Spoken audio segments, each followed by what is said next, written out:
Hey guys, welcome back to Tasting Tequila with Brad. Fired up to be here. I got 3 other new tequilas I want to go over with you. And if you've seen the unboxing the other day, I was so excited to get this tequila. I've been waiting for it. It's not one that you can find in our area yet. Alma del Jaguar is how you say that name, but a lot of people call it Jaguar. So this tequila was started with the thought of protecting the conservation of jaguars in the northern Mexico, southern United States area. The owner of this company's uncle moved to Mexico to start a project to protect them because they are not necessarily, I don't believe they're on the endangered species list, but they're close. And they started this whole program, and this tequila goes to help that. 10% of all their profits go to that program. And it's a really awesome tequila. They came up with their own blend.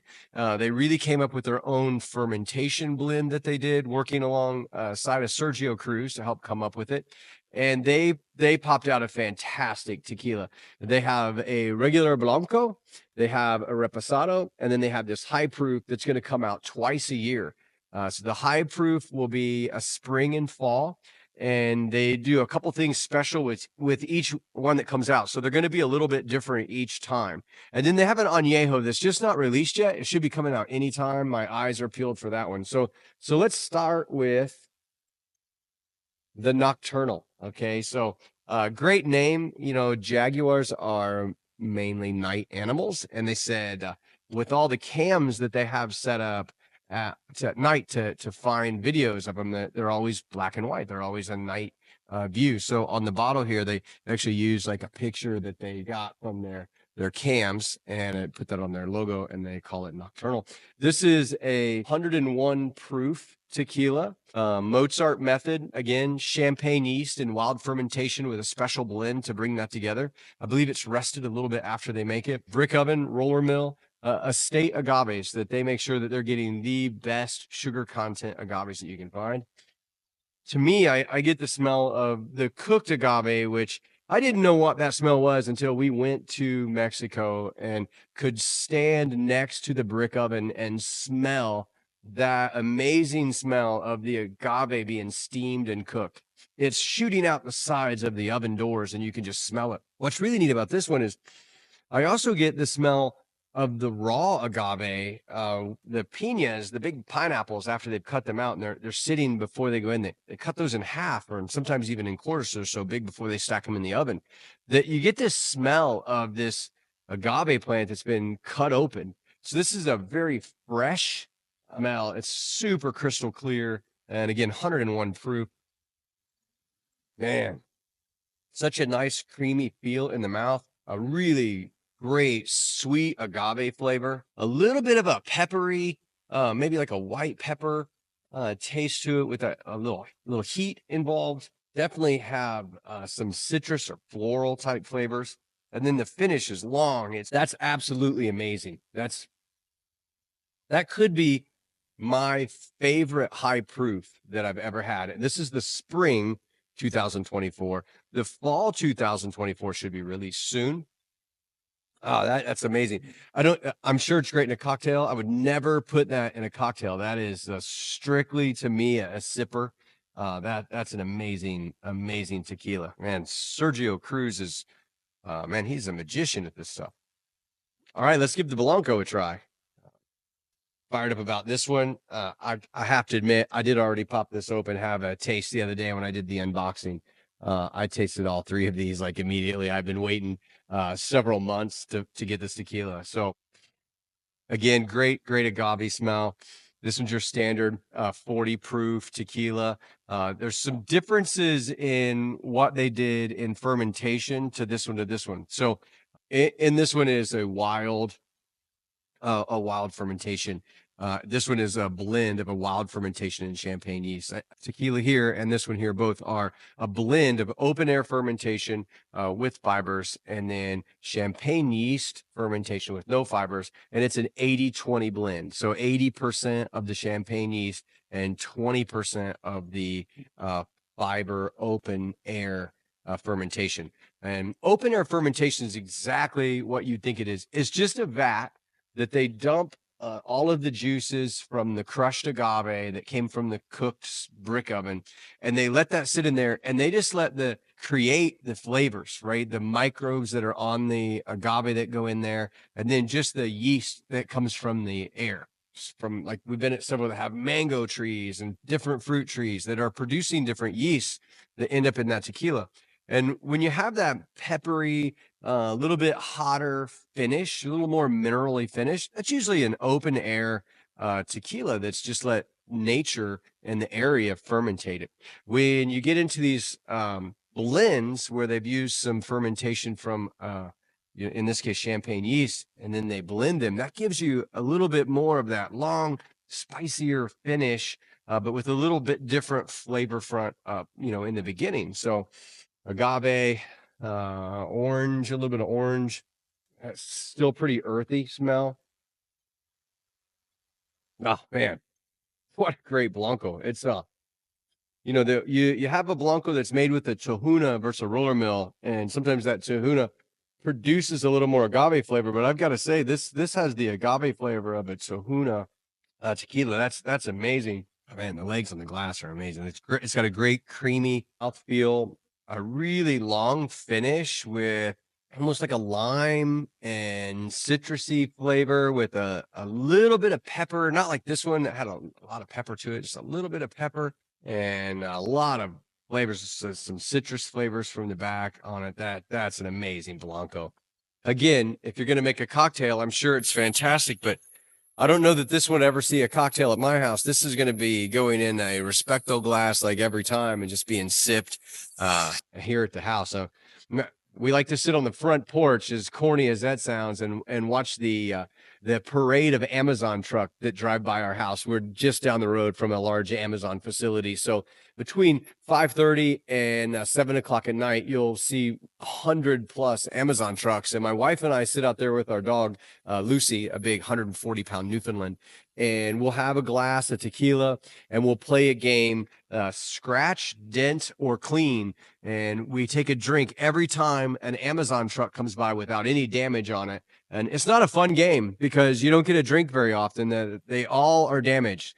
And then when the Amazon employees are leaving and they're all driving past in their cars, you almost can play the same game because those cars all have scratches and dents in them too. So maybe they need to do some driver training there at Amazon. So this is a great sitting on the front porch, sipping an amazing Blanco, watching the Amazon trucks go by. Hey, let's do the Reposado, right? This is NOM 1414 Agave Sos Los Atos, which is the Highlands. Stone brick ovens is what it was cooked in, a roller mill. Open air fermentation. I do know that they use a percentage 80-20 of an open air fermentation and the Mozart method, Mozart music and classical music, along with the champagne yeast. All of these are copper pots. This is rested in both an American and French oak bottles, and the water for all three of these came from a deep well. But this one is another fantastic Sergio Cruz tequila. And let's give this one a little hit. I sound like a broken record. You got a lot of agave up front.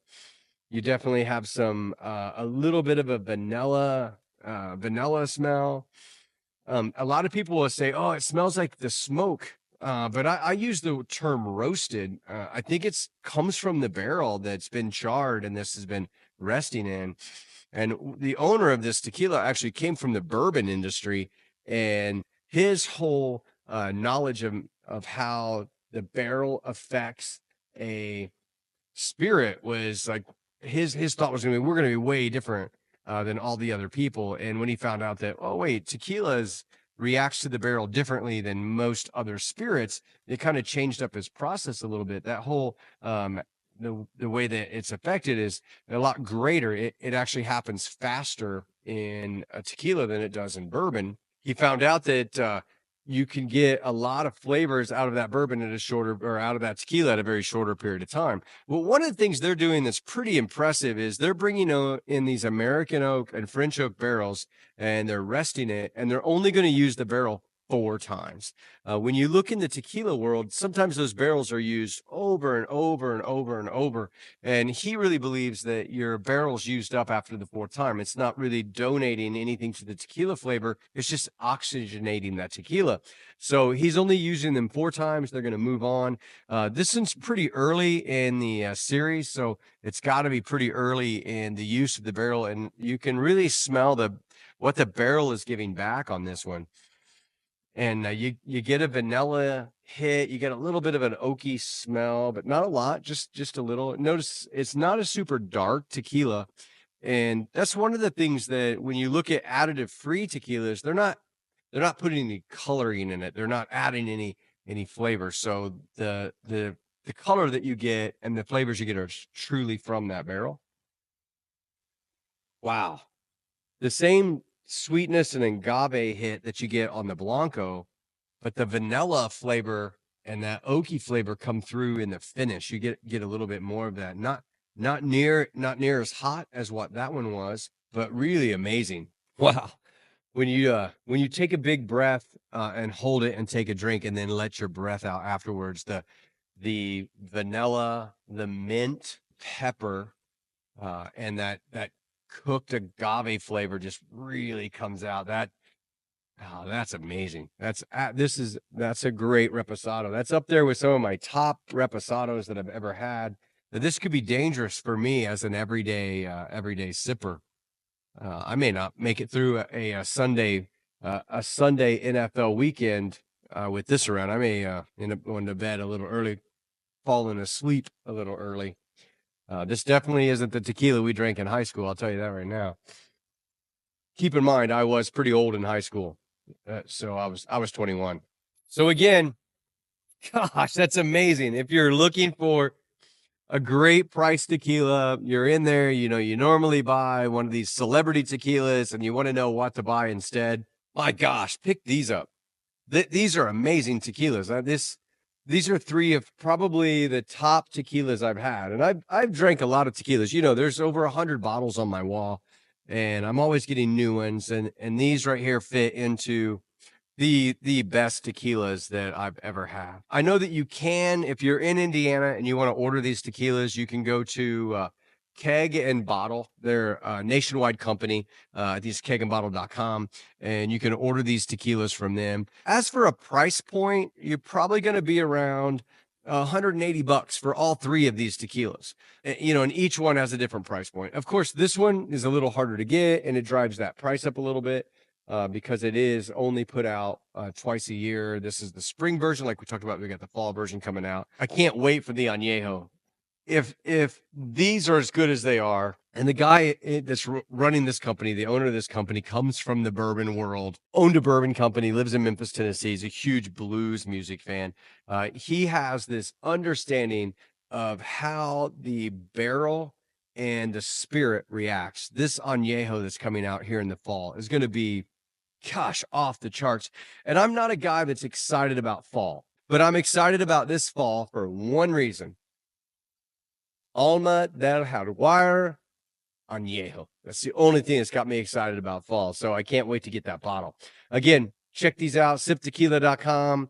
You can go to their website, Alma del Jaguar, and check them out there. You can also go to Keg and Bottle and pick them up there. None of those places pay me to say that. I'm just saying, hey, those are great places to get tequila. And as for a phenomenal, unbelievable tasting tequila, this is it for you guys. Hey, thanks for tuning in to another Tasting Tequila with Brad. I'm having a ball doing this. I hope you guys enjoy watching it as much as I do. I don't know why I keep doing the accordion thing with my hands. I probably should sit on them so I don't do that. But thanks for tuning in. And I still haven't come up with that closing line, but the one that seems the most appropriate is Dudley out.